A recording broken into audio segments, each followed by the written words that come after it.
Hi, everybody. My name is Dr. Jenny McCrae, and I'm one of the professors in the Leadership Studies Department at Fort Hays State University. And Dr. Greenleaf has asked me if I would prepare a supplemental presentation and lecture on diversity for LDRS 300. And so before we begin with the actual presentation, I wanted to take a few moments to introduce myself to you and also to provide a little bit of context for what I was thinking as I was preparing this video and PowerPoint presentation for you.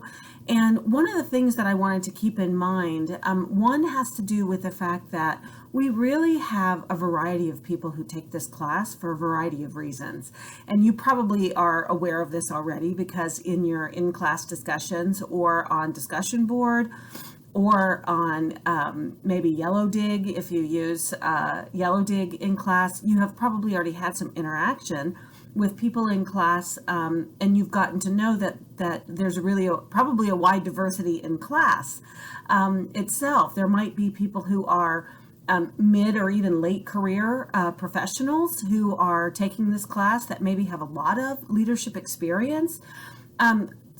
Also, in contrast to that, we might have 18, 19, 20-year-old college freshmen and sophomores who are taking this class who may have never had a class before on leadership, may have never held a formal leadership position in any kind of organization, and may not have even participated in any kind of individual leadership development before.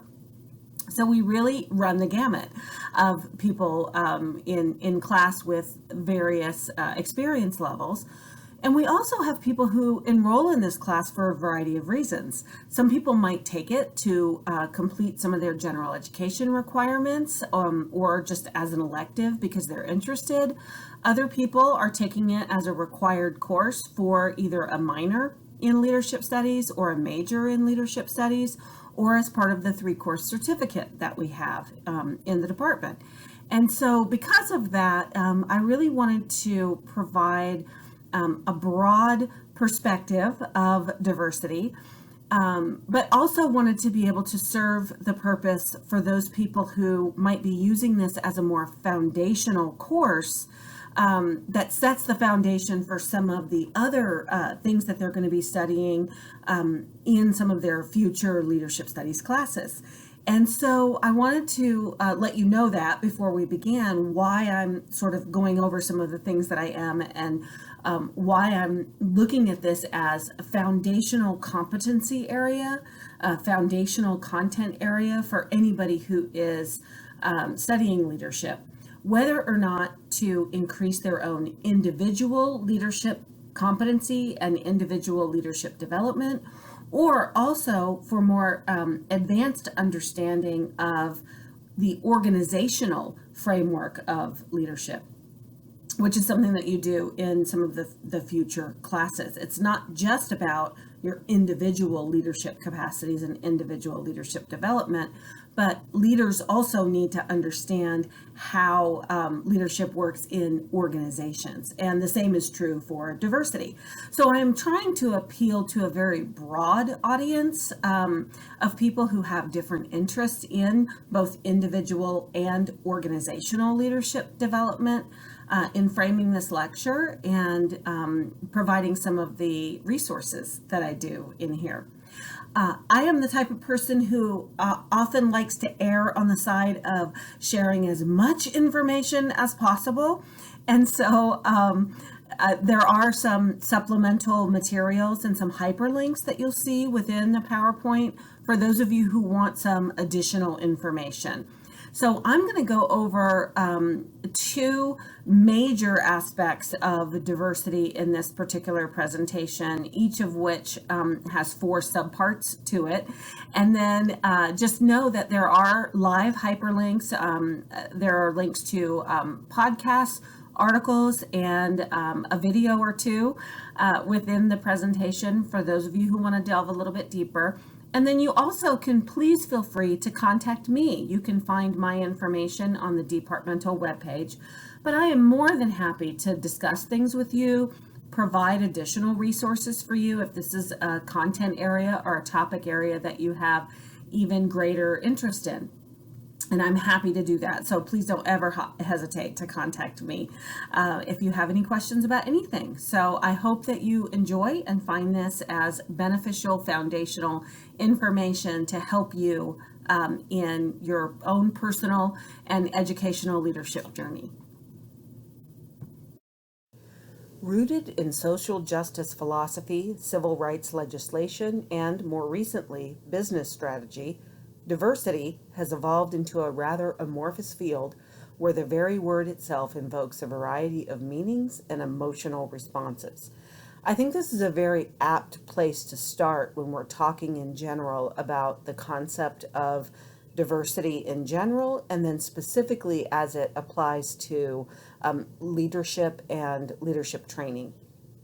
So one of the things that I wanted to do in this presentation is really provide a historical perspective of diversity training in organizations and diversity training in the workplace, because it's very tied up with the variety of meanings and emotional responses that are evoked when people talk about diversity. I think definitions are very important, and the connotation of certain words, particularly in this day and age when you talk about diversity, I'm not sure that everybody is always talking about exactly the same thing. And definitions matter. And the way that there is all of the cultural and social and political and organizational things that combine together when you're talking about something like diversity can't be ignored. And in order to really understand what we're talking about when we talk about diversity training and the relationship of the concept of diversity in leadership education, it really requires an understanding of a historical perspective of what this word has meant within organizations. And it requires us to grapple a little bit with the connections that happen socially and culturally and politically over time. So there is an article, and there's a hyperlink to that article, a retrospective view of corporate diversity training from 1964 to the present. And present in this case means, I think this article was published in 2008. So I want to give you a quick historical perspective of diversity training based on the information from this article. For those of you who are interested in reading the entire thing, you can just click on the hyperlink and read it for yourself. But I think it's a great place to start to frame what it is that we're going to be talking about. And then the second part of the presentation will focus on the diversity wheel, which is a current four-dimensional perspective of diversity. So I hope that what you do is leave this presentation understanding a broad and modern and evolved view of the concept of diversity in general, but specifically when it comes to diversity training in organizations. And then you'll be able to make some of the connections between that to the various things that you learn about leadership, both personally and organizationally, as you move through whatever your learning journey is when it comes to leadership. The modern conception of diversity training and even thinking of diversity as an issue in organizations or even as it relates to leadership is not something that was ever really established or studied in any formal way within organizations or even in higher education until the Title VII of the Civil Rights Act of 1964 made it illegal for employers with more than 15 employees to discriminate on a variety of bases. That is a very brief summary of what that act did. But one of the long-lasting implications of that is that it created the Equal Employment Opportunity Commission, or the EEOC, which was charged with enforcing this law. And so basically the idea of compliance is really what happened right after that. And mostly corporations took the responsibility almost immediately of making sure that they complied with this new law. And the training tended to focus on, okay, what are we doing in our business practices or our organizational practices to make sure that we are not discriminating, and we need to avoid costly lawsuits, and we need to make sure that we comply with this law and any associated regulations. And that's how the concept of diversity in the workplace initially began. That, of course, is a very encapsulated summary. Again, you can read a little bit more about it in the article that I referenced in the previous slide. But with hindsight of over 50 years now of the establishment of the EEOC and of diversity legislation and regulation in corporations and in the federal government, and then the following even state legislation throughout the years, with hindsight, we can take a look at that era of compliance in the 60s and 70s and say that some of the unintended consequences that happened from that type of focus on anti-discrimination and compliance with the regulation and in avoiding lawsuits really resulted in a lot of sort of check the box kinds of training. The perception that there was preferential treatment of minorities and women really actually hurt, in the long run, hurt both minority and majority groups, because it was so narrowly focused on race and gender. And there was no real perceived organizational benefit. Of course, you can find some exceptions to this, but for the most part, this was pretty much the rule. This was the attitude in the 60s and 70s in a variety of corporations and organizations. And it was almost a singular focus, actually, on just complying with this particular law. And that helped frame a lot of the early diversity initiatives and diversity training throughout those 2 decades. The second phase of diversity training in organizations was really all about assimilation, and that happened more in the 1980s. So the focus became less towards compliance with the legislation and regulations to more to actually assimilating minorities and women in the workplace into the more majority culture. President Reagan's election really was a shift in the 1980s in terms of deregulation of many corporations. And he appointed Clarence Thomas as the head of the EEOC. And Clarence Thomas remains today as the longest serving EEOC chairman in the history of the organization. He served for almost all of Reagan's term and then into George H.W. Bush's term. Of course, he subsequently became Justice of the Supreme Court, where he still currently serves in that capacity. But they had a real affinity in terms of their philosophy, where they really thought that corporations and organizations should be more self-policing. And so a little bit of the deregulation efforts under that administration really impacted the way corporations thought about diversity in the workplace. And they did not feel the same amount of pressure for compliance.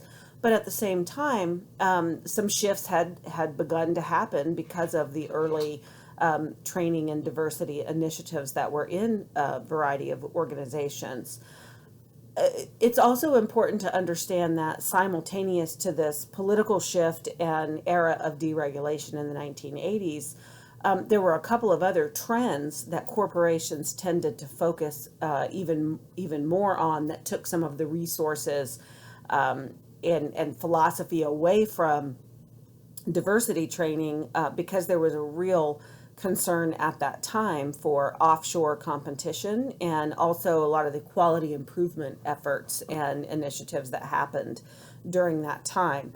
And so that really shifted corporate training in a variety of ways, particularly with respect to affirmative action policies and diversity training and initiatives.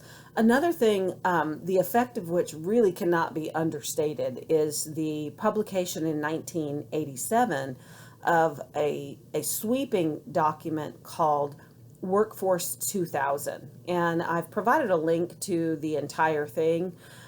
It's way too long for anybody to actually read, and I would never expect you to actually read the entire thing.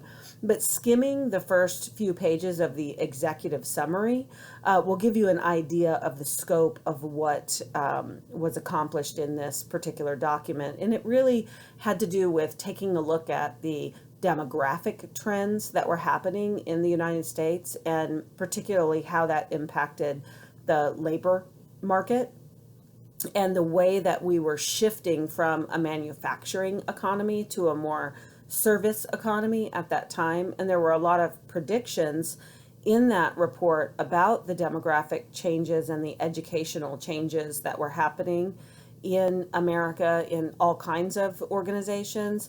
And it had real implications for how government policy was going to be shaped, and also gave a real great overview of the kinds of impacts that this would have on corporations in particular.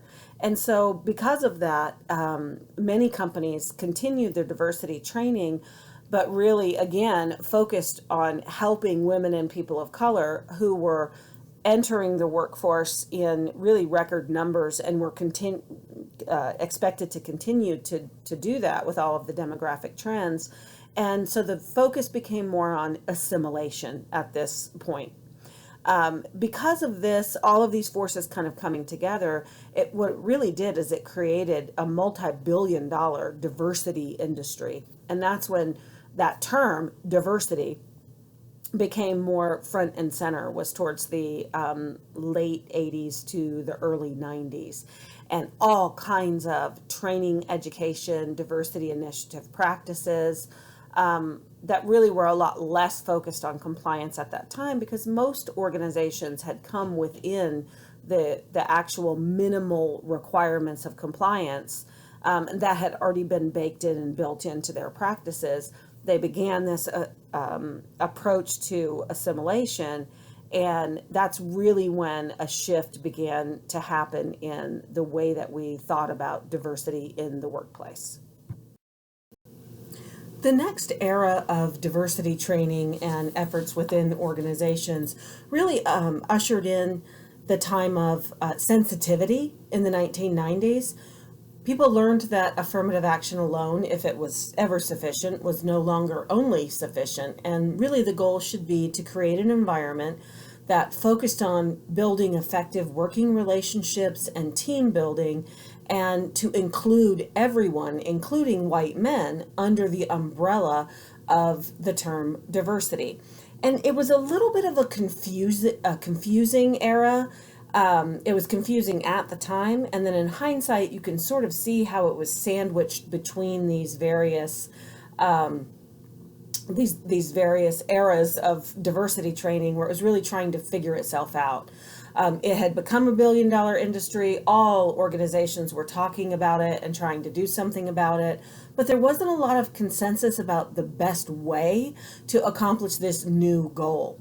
You know, before, when it was about compliance, there was a lot of very specific things that companies could focus on, that they either needed to do or not do in order to comply. And then the focus again became on assimilation, where the idea was to take the minority or underrepresented groups and sort of fix them by assimilating them into the majority. The pendulum, as it often does when we're talking about social and cultural and political and demographic change, arguably swung a little too far over to the other side, where then it became, it's not our job, or it's not the job of minorities in the workplace to be fixed and to necessarily assimilate. It's really white men, the majority, who need to be fixed. And of course, that's an extreme view, but all of these things exist on a continuum, and you have your extremes on either ends. And when society and organizations are trying to figure out a balance of where that pendulum swing is, it can often result in some confusion. It can result in watered down type training, where people are trying to figure out, wait, what is the goal, and is this everybody's goal, and are all companies trying to go towards the same goal, and is this a good goal? And even if you do answer all of those questions, then trying to figure out, well, what's the actual best way to reach that goal? It took quite a bit of time. And some would argue that we're still, in that the remnants of that era where some people and organizations and organizational cultures are trying to figure this out still. So yeah, there's been tension, and this was an era where inclusion became added to the word diversity. So you see a lot more of the word inclusion during this era.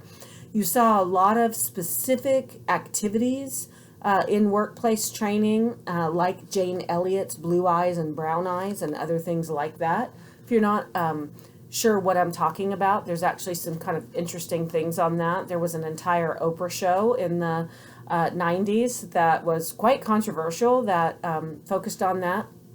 It's kind of interesting if you want to look that one up. But anyway, this was a little bit of a confusing time where there wasn't as much specific direction about where to go, while at the same time, this billion-dollar industry kept thriving because people kept trying to figuring out what they were supposed to do. In the 2000s, we saw some new paradigms emerge out of some of this confusion and tension. And basically, there seemed to be a lot more clarity over the next decade or so that really what we're talking about is that all employees need to be more cross-culturally competent because we are in an increasingly connected and global world. Of course, that was happening already in the early 2000s, but then once the 2010s hit, we really shifted from we shifted really quickly from a manufacturing economy to a service economy to an information and technology economy very, very rapidly when you look at the pace of all of human change.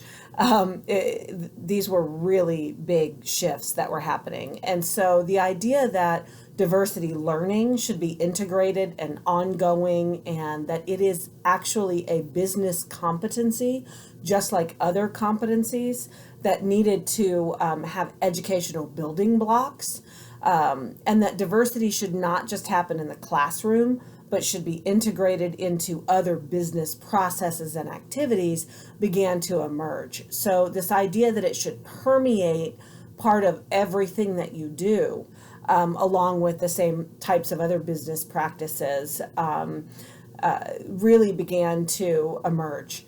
And technically trained workers, fierce competition, talent, retaining good employees, recruiting talented employees and keeping them, and developing inclusive organizations, because it was a good business idea so that you could actually be more competitive in the workplace and in the increasingly global work environment, really is what shifted that paradigm almost completely to where we are right now. And so right now what you see is that it's not just about compliance. It's not just about either fixing minorities or fixing white men. It's not just about inclusion and good team building. It's actually about, this is not only the right thing to do, and it's not only the inevitable reality that there are more global connectivity, more cultures that are interacting with each other and across cultures within the workplace and within individual communities, but that it's actually a good business practice in order to do it, and that you're going to be a more successful organization the more you figure this whole diversity and inclusion thing out. So that's kind of where we are right now. And on the next slide, there's actually a short video that is an illustration of what I'm talking about with somebody making the business case, particularly for diverse leadership. So not just diversity and inclusion within an organization, but now we see that it's focused on making sure that people who are the positional leaders within organizations are also a cross section and our diverse representation of this more globally connected and integrated technological society.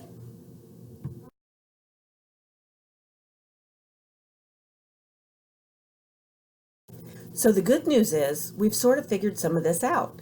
And so now I want to move on to the second part of this presentation and show you a tool that I think is immensely helpful in trying to conceptualize where we are right now with diversity education and training.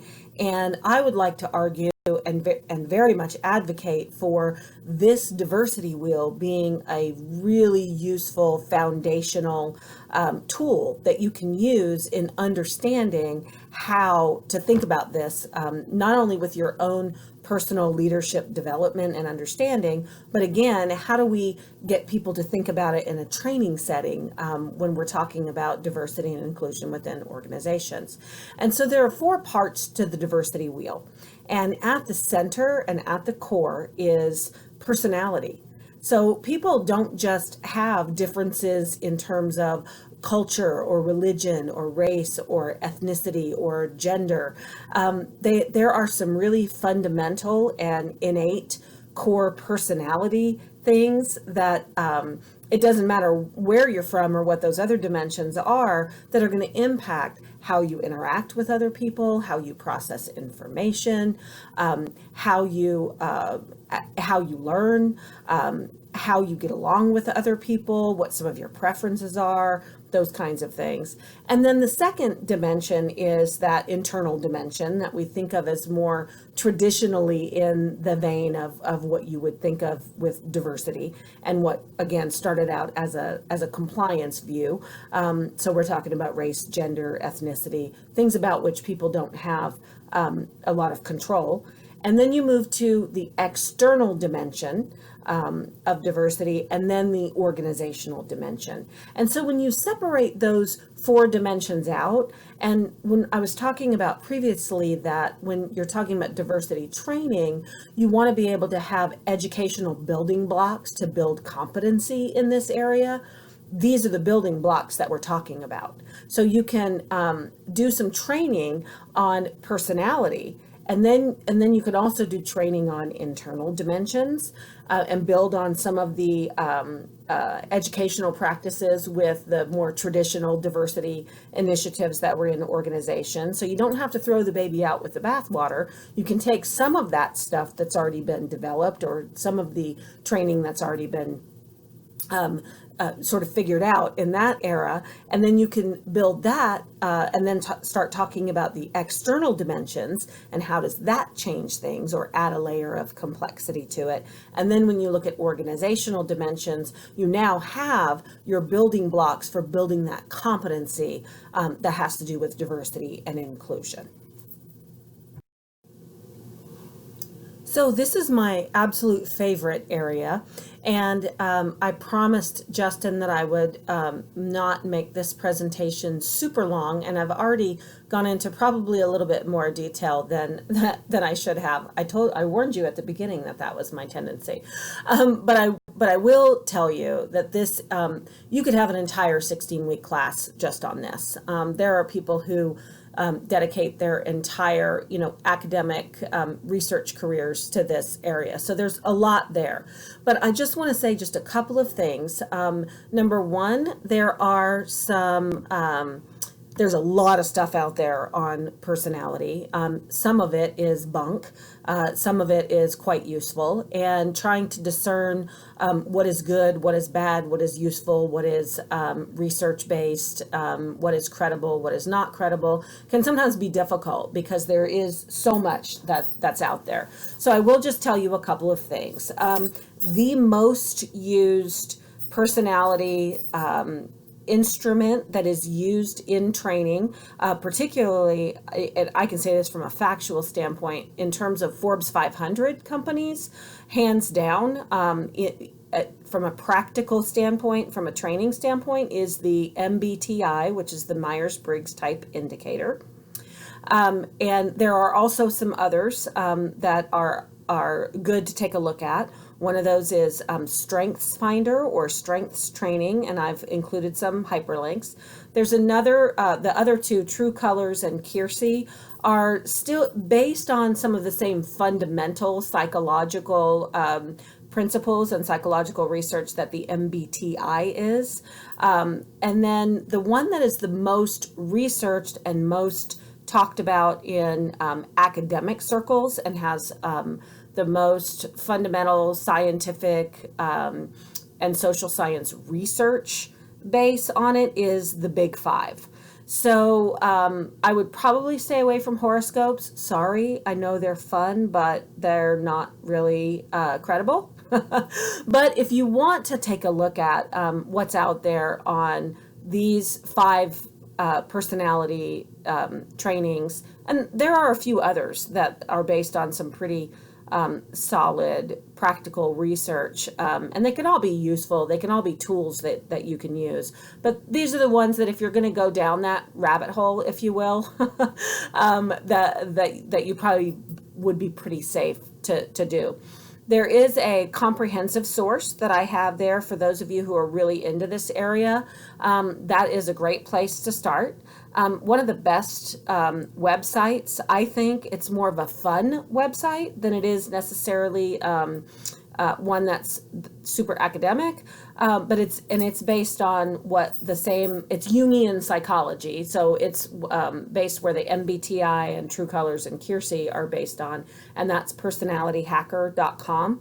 There's a lot of others too, but that one has got some comprehensive videos on there, and the hosts are engaging, and like I said, it's kind of fun. And then I've also there's a 30-minute podcast.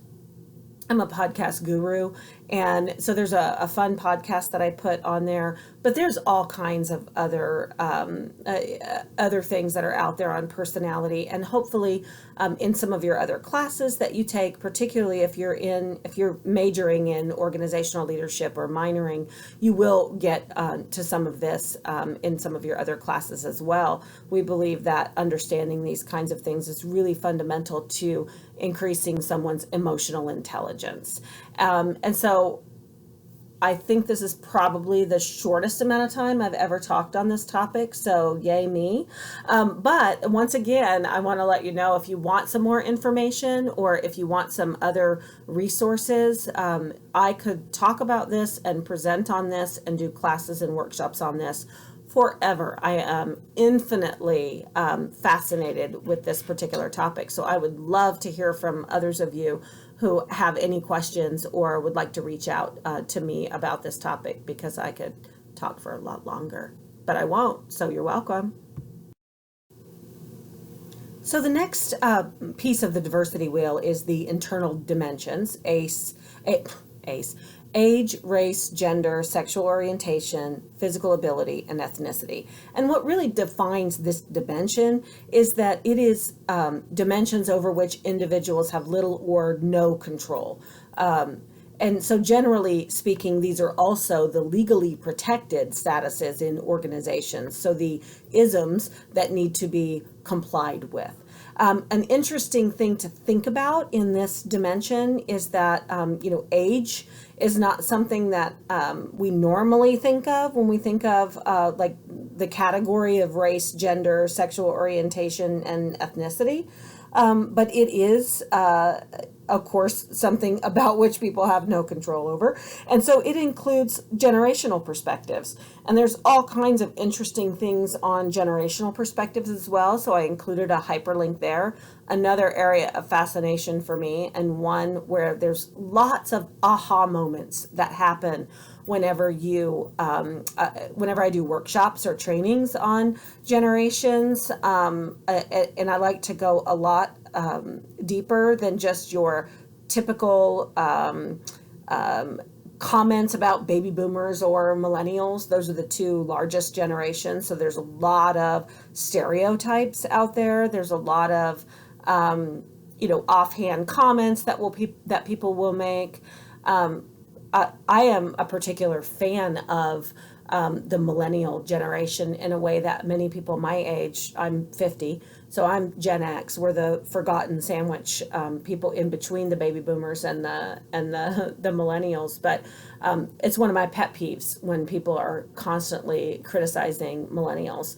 And I think it's a very short-sighted, as to what this very important generation is going to do for the world. So anyway, that's just my own little personal thing there. But generational training and generational perspective should definitely be part of what we're thinking about when we're thinking about diversity and inclusion in organizations. And so I have included a few things there. One that has to do with implicit bias. It's another thing where there's been a lot of research that's been done within the last, I'd say 20 years, but it's really taken off in the last 10 years. And there's a lot of very good research, and Harvard really has been and the lead in implicit bias research, and so I've got a link on that as well. So make sure that you also think about physical ability and ableism whenever you are thinking of internal dimensions as well. We really need to expand our idea of diversity as going beyond race, ethnicity, and gender. And it's not only these other dimensions that we're talking about here, but also a couple of the other dimensions within this same category of internal dimensions that sometimes don't get as much attention as I think they deserve, because they are some very important things that make up the whole of a human being. So again, if you have any questions about any of this, I'm happy to talk with you about any of these hyperlinks, particularly generational perspectives, or any kind of training or additional material that you might want on that. I could be a source for you. So the external dimensions on the diversity wheel include aspects of our lives which we have some control over. They might change over time, and they usually form the basis for decisions on careers and work styles, preferences within the workplace, and also your workplace expectations, which is not something that people generally think of. So this is an additional layer of complexity that adds some really interesting things to your training. It also determines who we develop friendships within the workplace, and what we actually do for work, the type of work that we want to seek out to begin with. And so there's a whole lot that we can say about this, but I think if you just look at the various categories within here and you think about the differences that can happen in perspective when you're even only looking at the external dimensions, when you don't even mention personality style or internal dimensions. So for example, if you look at these two contrasting profiles on here, a Harvard educated Jewish married parent of four that was born and raised in an upper class suburb of New York City to a homemaker mother and a Wall Street banker father likely has, some different perspectives about the world and different perspectives about just all sorts of things than maybe an FHSU educated Christian single veteran born and raised in a working class rural Georgia, or fill in whatever state, by a single mother. Those things are all the different layers of the external dimension that don't have anything to do with the other dimensions that can impact the diversity of what makes up an entire human being. So like I said, it affects workplace expectations. There are some hidden assumptions that might come along with the perspectives of people in varying permutations of this. It can affect how you problem solve and your process of problem solving, and also how you interact in group and what group dynamics might be within a team of people who have wildly contrasting versus similar profiles when it comes to external dimension. So this again is it adds an interesting layer, and it adds some really interesting ways to think about group dynamics and problem solving and those kinds of things. So it's not something to be ignored when it comes to talking about diversity in the workplace. So the organizational dimensions and to some level the external dimensions are really related in an organizational sense to how well a person fits within a particular job in an organization. And there is actually a thing in organizational behavior that talks about person to job fit or person to organization fit. And it really concerns the aspects of culture that are found in a particular work setting. And there is such a thing as a distinct organizational culture. And issues of preferential treatment and various opportunities for development or promotion are impacted very much by aspects of this layer. There's a whole lot of work that's been done on organizational culture, and for those of you again who are minoring, but particularly if you're majoring in organizational leadership, you will definitely get to this study of organizational culture, particularly in your upper division classes, and it's absolutely fascinating.